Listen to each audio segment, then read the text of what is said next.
and on Thursday, December 6th, was the Video Game Awards. Something I watch every year. I really enjoy it. I think it's super fun. I like what happens there. So yeah, it's something that always comes up. So, at the Video Game Awards, Red Dead Redemption won 3 awards and is tied for the most awards won that night. Red Dead Redemption got Best Narrative, which I'm kind of iffy on.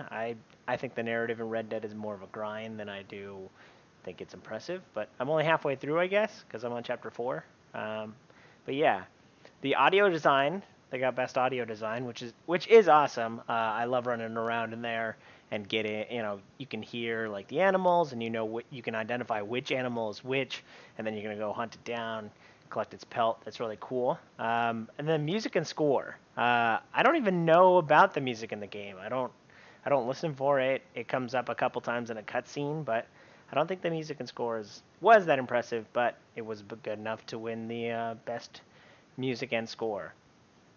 Followed by Red Dead Redemption 2, Celeste won 2 awards. It got Best Indie Game and Best Games for Impact.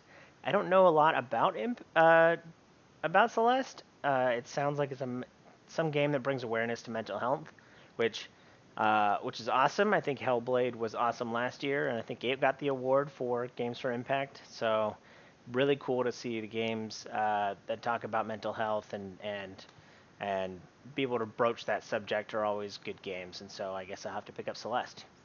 Fortnite won 2 video game awards last night, or not last night, but at the Video Game Awards. It won 2 Best Ongoing Game, which I could definitely see because like they've been really cranking out the seasons, and every season feels different. I think the last one had like ghost form, and you can like turn into a ghost and disappear. And then this season's it's got the snow and the plains, and they introduced like golf carts a couple seasons ago.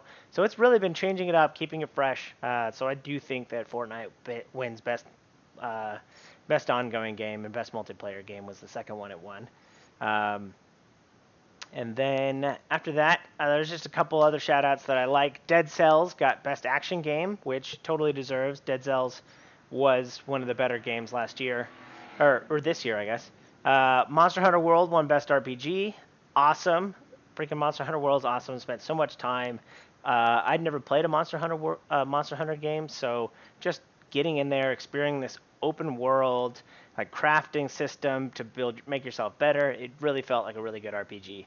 Uh, Into the Breach won Best Strategy Game. I think I played that on stream once or twice, but I love it on my Switch. And I just enjoy the game. I like turn-based strategy and like tactics-based games. And Into the Breach was a very good and deep best strategy game. And then Overcooked won Best Family Game. Or Overcooked 2. I've been playing the crap out of that. I think I played that on stream. Me and my fiance love these games. So really happy to see them walk away with Best Family Game. But most of all, at the end of the night, God of War walked away with three Game Awards, tied with Red Dead Redemption. But most importantly, it got Game of the Year, and I think I've said it enough on this stream that I think it totally deserves it. I was really concerned that Red Dead Redemption 2 would be top of mind and get the popular vote, but God of War was just such an awesome game. I really think it was so cool. There was a couple moments in the show. They had the voice actors for Atreus and Kratos come out, and Atreus is like sitting there, and the voice actor for Kratos, he was like, "Read it, boy." It was so good. It's so good. He has such a good voice. I don't remember who got the best. Arthur Morgan got best voice actor. So maybe Red Dead did get 4 awards. Um, so that's it for the awards. Oh no. God of War also got best action adventure game and best game direction. I definitely think taking it from the hack and slash game button masher that it was into this more like RPG esque, deliberately oriented brawler type game. I think that was a really good direction. So congrats to God of War. Everybody worked on all the games that won Game Awards this year. Um, So, besides the Game Awards is also a platform for talking about video games that are coming out. The show started off with Microsoft, Nintendo, and Sony. Sean Layden, Phil Spencer, and Reggie Fils-Aimé, and I don't know how to say his last name. They were all on stage. They were talking about how it's really good, that gaming is about community and bringing people together. They totally said it in a way that I felt like they were teasing, but I don't think, but nothing came of it. But they just said gaming is a community. It's best when everybody's working together. And they were saying it in just a way that I thought they were gonna like announce like cross-platform, everybody can play every game, but that's never gonna happen because these are businesses that need to make money on exclusivity. But it was really cool to get them on the stage at the same time. Far Cry's new game, New Dawn, was teased like I think the day before, and then it came out. And then it was the big announce was that it's coming out February 15th next year. It I don't know what to make of this. I think it's a big. I think it's like a big DLC. Like Taken King-esque is what me and my coworkers have been talking about. Like it's going to be a big, game-changing, expansion that's going to add a lot of content to the game, but still be in the same. It's still not like a new game. I think it's just going to be Far Cry 5.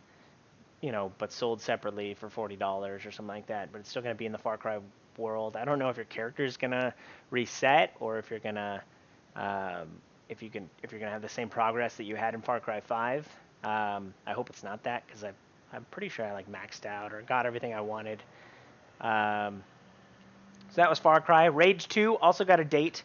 Rage 2 is coming out 5/14 next year. I'm actually pretty excited for it. Again, I'm still a Bethesda fanboy, and they didn't burn me on 76 like they burned a lot of other people.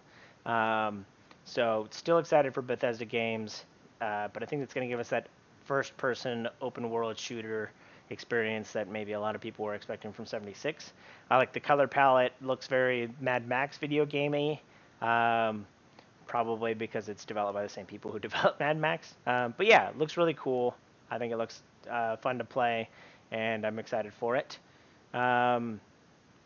Supergiant has a new game. I like all of Supergiant's games. I don't have whatever the last one was. That was like sportsy. It was like the 3v3, throw the ball around, get it in the goal. I don't remember what that one was called. But I did love Transistor, even though I got it for free on PlayStation Plus. Loved Bastion. So a Fire or something. Anyway, super excited for Supergiant's new game, Hades, which looks very much like Transistor, but set in ancient Greece, and I'm excited for that kind of game. I always enjoy the 10 to 15 hour, 20-hour indie games as a break between between two blockbuster hits. We don't have a date for that one yet. Obsidian came out, and their new game looks awesome. It's called Outer Worlds, and it's Fallout in space. And they even start off with the trailer being like, from the original creators of Fallout and the ones who made New Vegas. And New Vegas is actually probably my favorite Fallout game.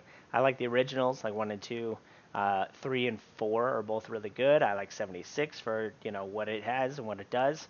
But I think New Vegas was my favorite between like the series of Fallout games that really brought it back to the forefront. Fallout 3, Fallout New Vegas, and Fallout 4.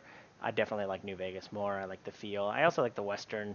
I like the Western feel that it has. The characters were zany. But 3 and 4 have their merits. So that was Obsidian's new game, Outer Worlds. And then BioWare teased the next Dragon Age game. We knew like a week before, or maybe a couple weeks before, that Dragon Age was going to be at the Game Awards, that an announcement was coming up, so it had to be at the Game Awards. And so we got like a 1-minute teaser. I don't know what any of the symbols mean, but there is a new Dragon Age coming out. We don't even have a date, and it's BioWare, and they're working on Anthem still. So I would assume that when Anthem launches, they're gonna have a live team, and then the rest of the team are gonna spin off and start building towards or help finish the product. So that should be cool. Yeah, so those are all the big one. Oh, what am I thinking? Sorry, MK11. Mortal Kombat 11 came out. It had a super awesome trailer. It came out in the middle of the announcement for um, the sports and racing section Game Awards. It like broke in. They took over, and then the MK symbol came up with like a flash of lightning. But yeah, that's huge, right? Right. And it's coming out in April, so like a very short plan. We're gonna see it in less than 5 months, so it should be awesome. MK11 was also announced. Um, Great. Oh, what am I thinking? Smash Bros. Came out on Friday. Oh, and they had a big announcement at the Game Awards because they have Persona 5 Joker is going to be in the first character pack. I don't know if it's single characters in each pack or if it's a couple characters per pack. I bought the season pass for Smash Bros. But Joker was a big show-stopping number at the end of the Game Awards. Uh, so that's super cool.